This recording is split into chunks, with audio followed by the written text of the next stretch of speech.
nega Eron oliy rahbari yaxshi himoya qilinmagan edi, Muxtor aka?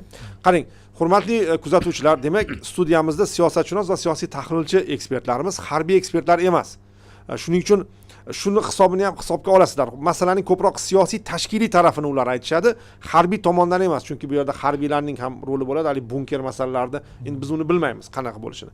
Xo'p, savol, nega Eron oliy rahbari yaxshi himoya qilinmagan edi? Amerika 3 soatda ham Maduroni olib chiqib ketdi va kecha urush boshlangan vaqtni o'zida Xomanay halok bo'libdi. Mana hozir so'nggi chiqqan xabarlarga ko'ra, kecha ertalabni o'zida halok bo'libdi. Butun oila, o'sha 4 nafar oila a'zosi bilan kechani o'zida halok bo'libdi. Muxtor aka, Eron ishonmaganmidi oxirgacha Amerika hujum qiladi deb? Oxirgacha ishonmaganmidi. Va mana kechasi bilan ko'rsatuv qildik-ku, bunda hali bu gap yo'q edi. Ularda nima bunkerlar, shunga o'xshagan narsalar yo'qmi? Endi hozir bir narsaga e'tibor qaratishimiz kerak. Hozir analogiya qilinyapti-da Venesuela bilan. Bitta o'xshash jihati bor, ya'ni kutilmaganlik. Ya'ni muzokaralar muayyan bosqichni tugatib, tomonlar keyingi bosqich haqida kelishuv bo'lgandan keyin, ya'ni muzokara jarayoni shundayki, vakillar qatnashgandan keyin qaror qabul qiluvchi shaxslarga o'sha pozitsiyani yetkazadi. Qaysi nuqtada kelishganligi va keyingi muzokara jarayoniga tomonlar yangi bir pozitsiyada kirib borish kerak. O'sha avvalgi ko'rsatuvlarda o'sha aytganimizdek, muzokara o'z yo'liga, harbiy o'z yo'liga bo'ldi deb o'ylayman. Ya'ni muzokara o'ziga xos bir chalg'ituvchi manevrga ham ko'proq o'xshab ketadi. Ya'ni bu muzokaralar jarayoni. Endi Maduro bilan muzokara o'tkazilmadi. Maduroga nisbatan bu yangi turdagi qurol qo'llandi. Va uzoq muddatli tayyorgarlik. Hozirgi operatsiyalarda ham xuddi shunday. Bu Xomanayga nisbatan, umuman Eron siyosiy rejimiga nisbatan ularni yo'q qilish bilan bog'liq bayonotlar adashmasam oxirgi 6 oydan beri yangrab kelyapti.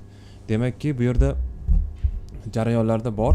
Demak, bu tayyorgarliklar, operatsiyalar, uning qo'nim topgan joyi, yashirinish mumkin bo'lgan hududlari albatta rejalashtirilgan va shunga monand raketalar jamlangan, ehtimoliy ssenariylar o'rganilgan bo'lishi kerak.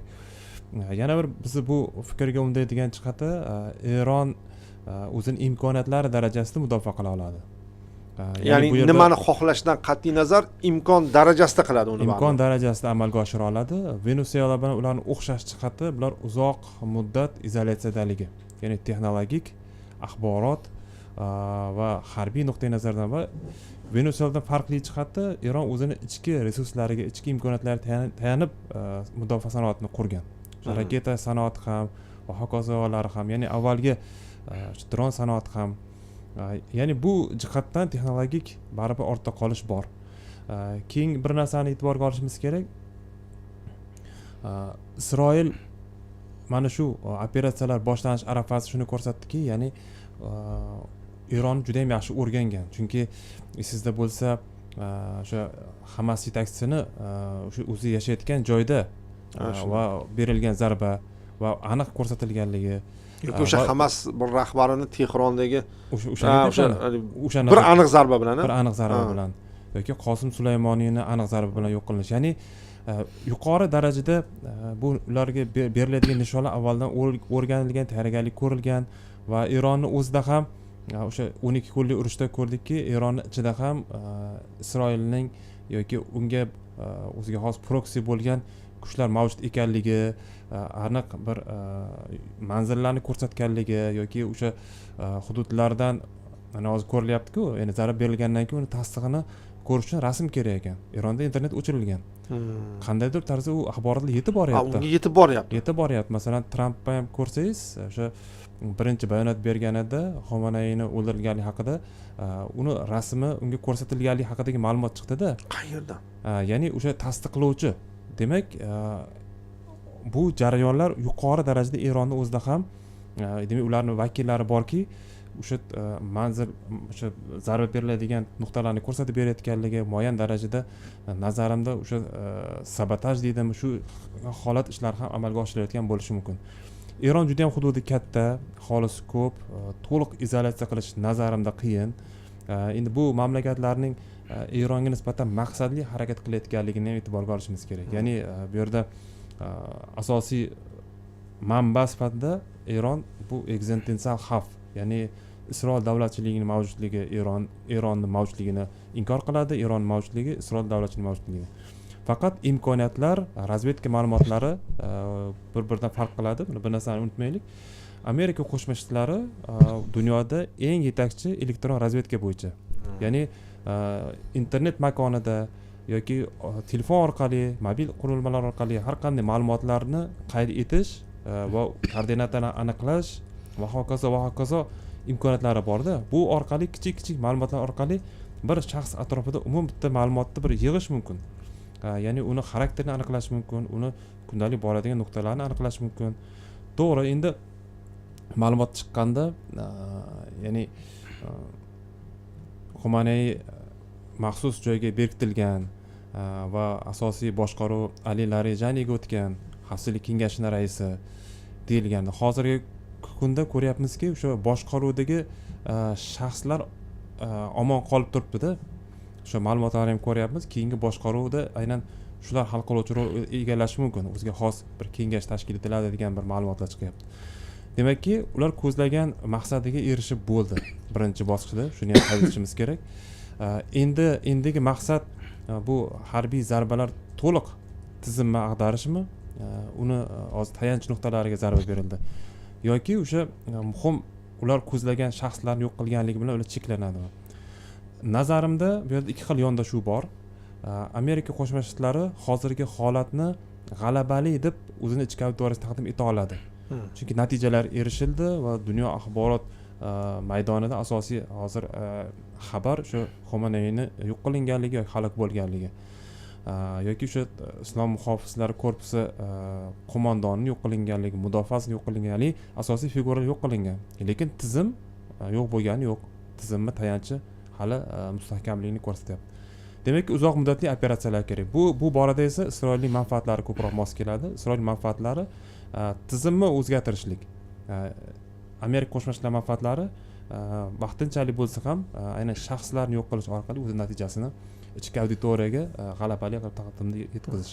Rahmat, Abdulla aka. Ya'ni bu yerda endi Xomanayning haqiqatda o'ldirilgan bo'lsa, bu chalg'ituvchi harakatlarning samara bermaganligi va Muxtor aka aytib o'tganlaridek, mana shu Eronning oliy rahbariyati yoki siyosatchilari va balki mudofaa vazirligi, balki Islom inqilobi qo'riqchilari korpusi ichida ham vatan xoinlari, ya'ni Isroil va Qo'shma Shtatlarga xizmat qiladigan kuchlar borligini namoyish etib qo'ydi. Ya'ni mana shu urush boshlangan paytdayoq Eron rahbariyati, siyosiy rahbariyati bayonot tarqatdi, oliy rahbar Tehrondan tashqariga olib chiqilgan deb. Ya'ni bugungi kunda Eron rahbariyati juda yaxshi biladi, u Isroil tomoni va Amerika Qo'shma Shtatlari razvedkalarida ma'lumotlar bor.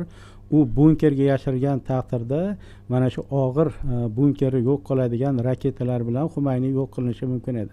Shuning uchun bular chalg'ituvchi axborot tarqatishga harakat qildi. Ya'ni bu Tehron tashqarisida Oyatulloh Xomanay deb, lekin bu o'sha unaqangi bunkerga ega bo'lmagan oddiy uyda, masalan, qarorgohda qo'nim topgan va albatta mana shu shpionlar deymizmi, agentlar tufayli Isroil bemalol uning idorasini aniq nishonga ola bildi va biz yaxshi bilamiz bu Tehronda qanchalik sotqinlik kuchli ekanligini. Ya'ni Hamas rahbariyati o'ldirilganligi yoki Nasrulloh Hizbulloh rahbarining aynan mana shu Tehronda, kechirasiz, Livanda o'ldirilgan, lekin mana shu Tehronda juda ko'plab Hamas oliy rahbariyati vakillarining shu aniq zarbalar bilan o'ldirilishi ko'rsatib qo'ydiki, demakki mana shu Eron siyosiy rahbariyati orasida AQSh va Isroil manfaatlariga xizmat qiladigan guruhlar juda ham keragidan ortiqcha va yetarli. Shuning uchun bugun Amerika Qo'shma Shtatlar va Isroil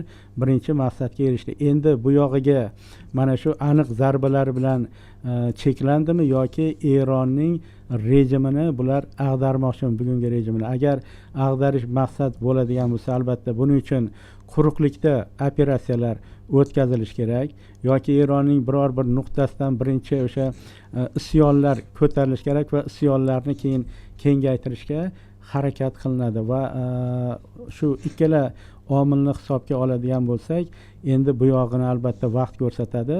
Amerika Qo'shma Shtatlarining qadamlari qanday bo'ladi? Balki mana shu Oyatulloh Xomayniy o'ldirilgandan keyin hozirgi amaldagi prezident bilan yoki Islom inqilobi qo'riqchilari korpusi bilan kelishib ketadimi yoki bu yerda yana oxirigacha kurash olib boradimi? Mana shu savollarga bog'liq ko'p narsa. Muxtor aka, qo'shimcha qilmoqchimisiz? Yana savol ham bering, shuni ham qo'shib ketaman. Masalan, Xomanayni o'rniga yana boshqa Oyatulloh tayinlanish imkonli ekan, uni yo'q qilishdan murod nima? U shunaqa kuchli shaxsiyatmi degan savol bor va boyagini to'ldirmoqchi. Ha, albatta. Avvalo Xomanay bu Erondagi ya'ni rasmiy yo'l bilan, ya'ni o'sha siyosiy davomchi hisoblanadi. Xomayniyning davomchisi. Va u yerda markaziy figura. U nafaqat u yerda davlat rahbari, ruhoniyat rahbari, balkim Eron davlatchiligining ramziga aylanib bo'lgan. Ham dunyoviy, ham diniy rahnamo sifatida. Yangi rahbar aynan shunday maqomga ega bo'lishligi, shunday bir salohiyatga ega bo'lishligi vaqt talab qiladi. Balkim shu muammo ham shunda bo'lsa kerak. Mana hozir ko'p ma'lumotlarni aytdik. Statistik ma'lumotlarga qaraydigan bo'lsak, Eronni shu boshqaruvi uzoq vaqt mana shu konservatsiya holatda bo'lganligi uchun ham rahbariyat yetarlicha qariya deylik, ya'ni yoshi katta bo'lib qolgan siyosatchilar, yetakchilar shakllanib qolganda, balkim o'sha texnologik tarafda imkoniyatlar cheklanganligi ham bu o'sha yosh bilan bog'liq, ya'ni zamonaviy jarayonlarni hali to'liq qabul qila olmaydiganligi bilan bog'liqdir. Ikkinchi jihati hokimiyatni yuqori darajada markazlashganligi bu aynan shu markazga zarar berish orqali mamlakatni falaj qilish imkoniyatini ham hosil qilib qo'yyapti-da. O'sha o'ylaymanki, bu yerda shu qariyalar o'sha ekspertlar doirasida ham muloqot qilganimizda shu bir fikr yuzaga kelgandiki, Eron o'zini davlatchiligini saqlab qolgan holatda, davlat tuzumini saqlab qolgan holatda, lekin yangi davrga moslashmoqchi bo'lsa, demak Eronga yangi rahbariyat kerak. Agar u Islom Respublikasi tizimini saqlab qolmoqchi bo'lsa, Eronga yangi yoshroq, zamonaviy jarayonlarni o'ziga qabul qila oladiganroq rahnamo kerak. Nazarimda hozirgi jarayonlar inqirozlardan keyin mana shunday bir yo'l, hokimiyat transformatsiyasiga ham yo'l ochib berish mumkin. Chunki hozir shunday bir unikal holat yuzaga keldiki, qanchalik bu afsuslanarli bo'lmasin, vaziyatni oq qog'ozdan boshlash, hokimiyat ustunlarini boshqatdan muvozanatlarni shakllantirishlik, ya'ni strategiyalarni qaytadan ishlab chiqishlik, bu imkoniyat. Lekin hozirgi ruhoniyatni reaksiyasi, islom muhofizlari korpusini rahbariyati, harbiylarni harakati shu qasos o'tida yuribdi-da. Ya'ni bu to'g'ri, hissiyot tarafdan to'g'ri. Ya'ni qasos olingandan keyin Eron jamiyatini tinchlantirish mumkin va o'z legitimligini mustahkamlash mumkin. Lekin bu qasos keyingi harbiy amaliyotlar uchun yana bir zanjir vazifasini bajarib beradi. Endigi nazarimda Eron uchun vazifa Eronni tiklash, uni modernizatsiya qilish, unga yangi qiyofa berishlik, azaliy dushmanlar bilan munosabatlarni ya'ni strategik o'ylash. Ya'ni Eron qanchalik kuchli bo'lsa, uning raqiblariga nisbatan uni ta'siri ham oshadi. Bo'lg'usi shunday konfliktlarga uning imkoniyatlari oshadi, bardoshi oshadi.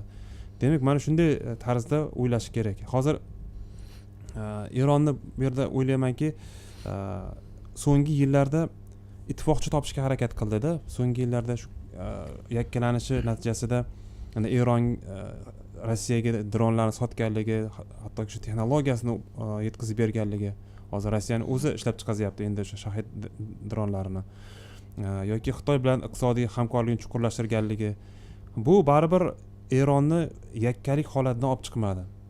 Ya'ni ittifoqchilik yoki strategik sheriklik to'g'risidagi shartnomalar u mamlakatlarni Eronga ittifoqchi qilmadi. Eron yakkalangancha qoldi va o'z taqdiri o'zini qo'lida bo'lib qoldi. Hozirgi texnologik holatida bu dunyoni birinchi harbiy va texnologik rivojlangan mamlakati bilan to'g'ridan to'g'ri raqobat qilish ham qiyin edi. Keyin yana bir narsaga e'tibor qaratdim, ya'ni bu mojarolar paytida allaqachon rollar taqsimlanib bo'lingandek taassurot uyg'otyapti. ya'ni Isroil nimaga hujum qiladi, Amerika qo'shinlari nimaga hujum qiladi. Va asosiy e'tibor bergan bo'lsangiz, shaxslarga hujumni Isroil amalga oshirdi, Amerika qo'shinlari emas. Amerika qo'shinlari prezidenti qanchalik gapirmasin, yo'q qildik deb, lekin Isroil samolyotlari, mana havoda 200 dan ortiq samolyot bir vaqt o'zida yuqori bir koordinatsiyada harakat qilganligini haqida ma'lumotlar chiqadi. 500 dan ortiq shu nuqtalarga bir vaqt o'zi zarba berilganligi. Bu demak, buni bir lahzada amalga oshirib bo'lmaydi-da buni. Demak, yuqori rejalashtirilgan Amerika qo'shma shtatlari asosiy og'ir tipdagi, masalan, raketalar zarbalari yoki infratuzilmalarga zarbalar, shu ko'rinishida yoki harbiy istehkomlarga zarbalar ko'rinishida bu jarayonda qatnashyaptiki, ya'ni nazarimda bu yerda baribir hal qiluvchi, zarba beruvchi mamlakat Isroil. Amerikaning bu yerda qatnashayotganligi Isroilning yakka emasligini, mabodo unga nisbatan xavf paydo bo'ladigan bo'lsa, uni orqasiga turib mudofaa qila olishligini ko'rsatishi bo'ldi. Va bu axborot psixologik tarafdan ham Eronga jiddiy bir bosim yukladi.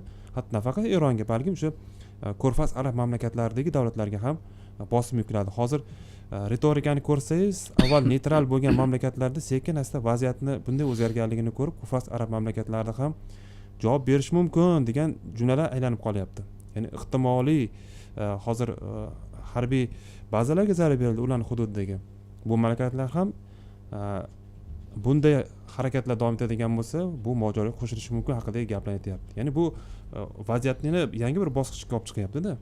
Ya'ni endi Isroil Amerika qarama-qarshiligi emas, Ko'rfaz arab mamlakatlari qarama-qarshiligi.